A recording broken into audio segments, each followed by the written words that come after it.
Certaines mises à jour de ChatGPT ont leaké sur Internet et s'il s'avère que ces mises à jour sont réelles, ça veut dire qu'on va rentrer dans les prochains mois dans une autre guerre impitoyable des IA. On va découvrir ces leaks dans cette vidéo les gars. Let's go. Salut les amis, j'espère que vous allez bien. J'espère que c'est la forme de votre côté. Bienvenue sur la chaîne DozyTech pour les habitués. Ils savent qu'on parle IA sur cette chaîne. Si tu es intéressé par tout ce qui concerne l'IA, l'actu, les tutos liés aux derniers techno IA, tu es sur la bonne chaîne. N'hésite pas à t'abonner et à activer la cloche de notification. Les prochaines mises à jour entre griffes prévues par ChatGPT ont leaké sur Internet. On connaît tous ChatGPT, ce chatbot alimenté par le modèle de langage GPT. Le GPT a plusieurs versions, le GPT 3, le GPT 4, qui est la version récente. Donc ChatGPT a connu de multiples mises à jour. Les mises à jour actuelles qu'on a sur ChatGPT sont notamment le plugin, l'intégration de l'IA génératrice d'OpenAI DALL-E 3 en son sein. Donc désormais on peut générer des images sur ChatGPT. Il y a entre autres aussi l'intégration du code interpréteur qui est aujourd'hui le Advanced Data Analysis qui vous permet tout simplement d'analyser vos fichiers, vos datasets. Ce que je vais vous présenter dans cette vidéo, franchement, s'il s'avère que ces mises à jour sont effectives, franchement, on va vraiment se régaler sur ChatGPT.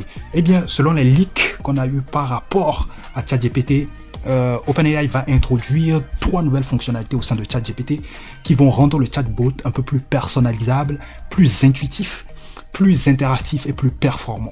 Ces fonctionnalités sont entre autres la création de chatbots personnalisés. Je vous montre à quoi littéralement cela ressemble. Là, littéralement, vous avez mon écran. Sur l'écran, vous avez donc potentiellement ce à quoi ressemblera l'interface de ChatGPT une fois que ces mises à jour leakées seront mises en place. Donc là, vous avez donc une interface avec voilà un chatbot, l'interface classique de ChatGPT hier. Donc vous avez une partie Create, Configure, qui sont les deux menus donc du chatbot en question.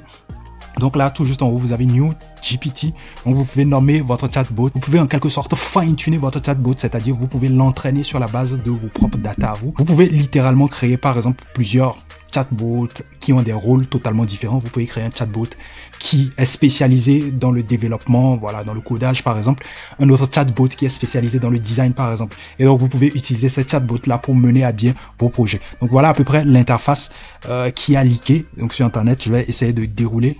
Donc là, hop, tout de suite là, vous avez la partie configure. Donc dans la partie configure, vous pouvez donner le nom de votre chatbot, la description de votre chatbot et les instructions que vous voulez donner donc à votre chatbot. Donc il y aura une petite dose de custom instruction qui va être intégrée ici. Ensuite, il y a la partie conversation starters qui vous permet de définir donc un message de bienvenue pour débuter la conversation par exemple.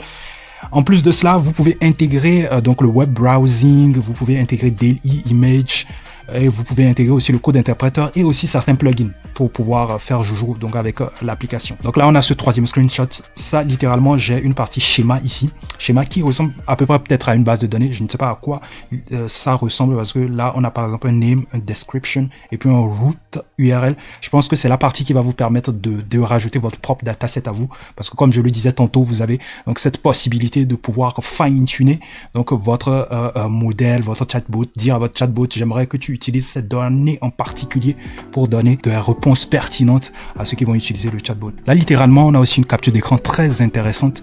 Là c'est le Context Connector. Cette partie permettra donc à votre chatbot de pouvoir se connecter à des applications tiers. Ça peut être votre Google Drive, votre Microsoft. Là, on a le Microsoft 365. Ça veut dire qu'il pourra se connecter donc à votre Outlook, à vos mails. Donc, vous pouvez littéralement connecter cette chatbot donc à des applications tierces. Et je pense que c'est game changer, les gars. Donc là, littéralement, vous aurez, comme vous l'avez vu dans ces captures d'écran, vous aurez la possibilité de pouvoir créer plusieurs chatbots, des chatbots personnalisés que vous pouvez connecter à des applications tierces. Le but ici pour OpenAI, c'est de créer une sorte de marketplace pour les chatbots.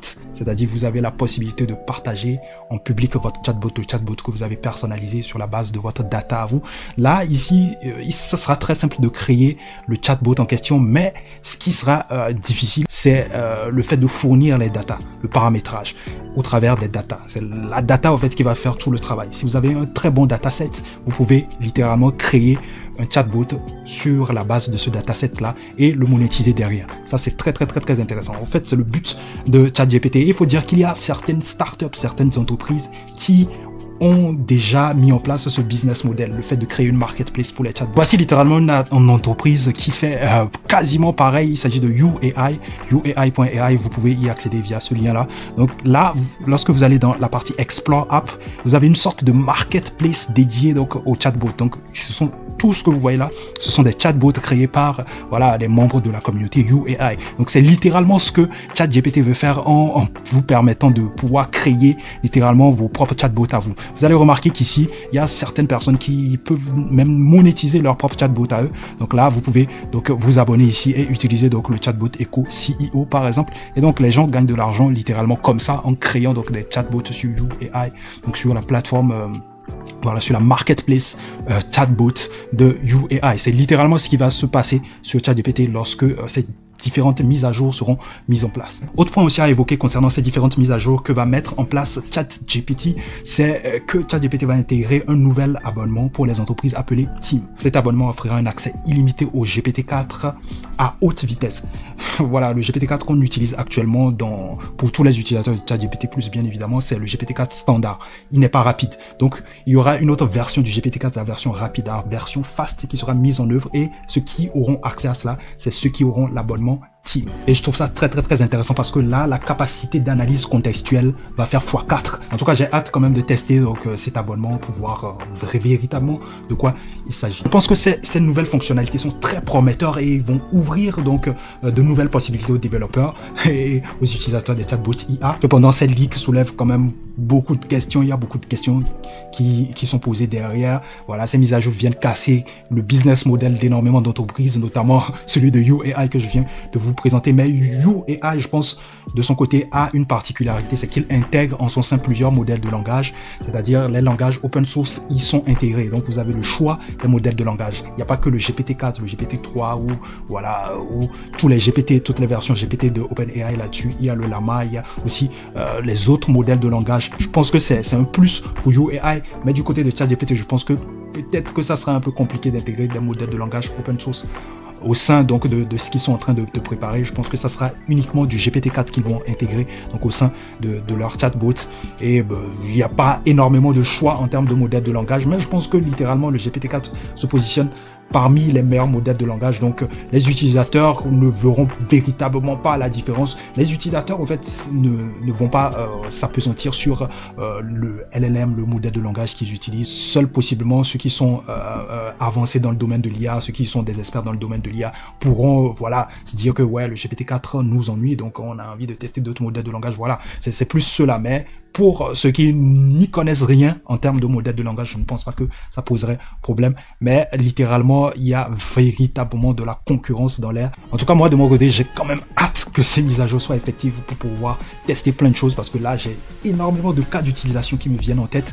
Donc voilà tout concernant donc les leaks qu'il y a eu par rapport à ChatGPT. N'hésitez pas à donner vos avis en commentaire, à donner vos feedbacks en commentaire par rapport à cela. Moi, je vous retrouve tout simplement à la prochaine. Prenez soin de vous. Peace out.